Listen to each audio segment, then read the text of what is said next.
Então pessoal, vamos fazer uma questãozinha do Enem que é bem legal de óptica, tá? E ondas. Veja bem o que ela diz, ok? Essa questão ela diz o seguinte, tá pessoal? Entre os anos de Al-Hazen escreveu sua principal obra, o livro da óptica. Com base nos experimentos, ele explicava com o funcionamento da visão em outros aspectos da óptica. Por exemplo, o funcionamento da câmara escura. O livro foi traduzido e incorporado em conhecimentos científicos ocidentais pelos europeus. Na figura retirada dessa obra é representada a imagem invertida em edificações de um tecido utilizado como anteparo. Se fizermos analogia entre a ilustração e o olho humano, o tecido corresponde a... Então veja bem, olha só. Tá vendo aqueles castelos ali na direita, né, pessoal? Aqueles castelos estão sendo projetados ali nessa caixa. Ali tem o furo, tá vendo? Que é como se fosse a câmara escura.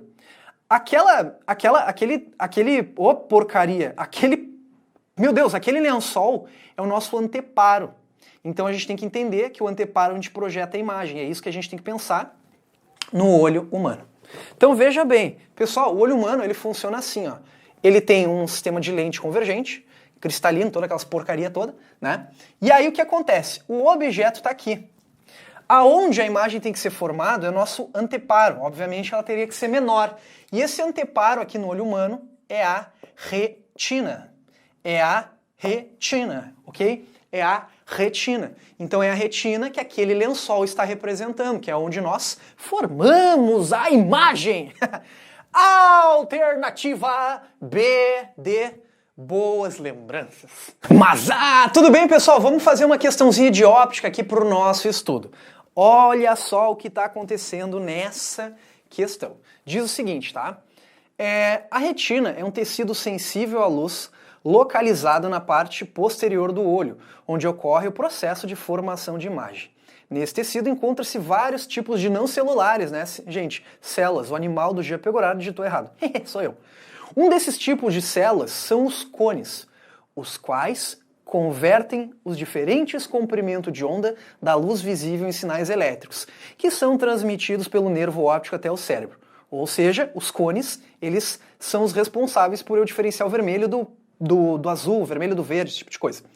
Em relação a essa degeneração, desse tipo de célula vai acontecer o quê?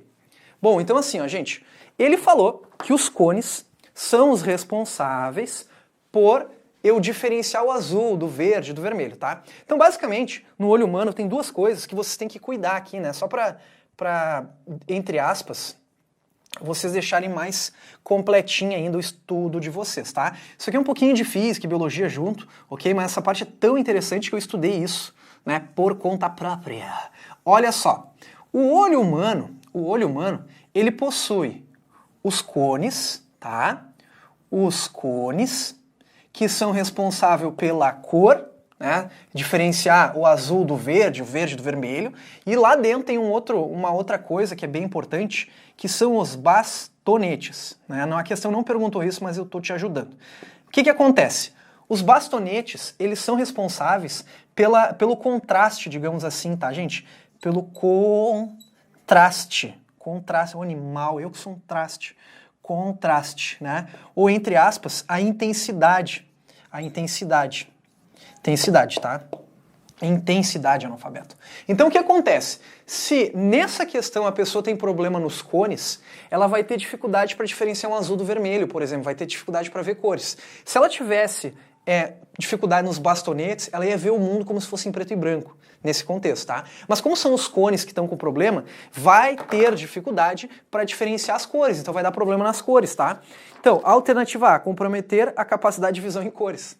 Já fica a alternativa A, tá? Já fica a alternativa A que fala que ele vai ter dificuldade para ver, para diferenciar as cores. Então já ficamos com a alternativa A de amor. Chegamos no final do nosso vídeo. Eu sou o professor Gia Pegoraro, mas nunca se esqueçam que a física esteja com vocês.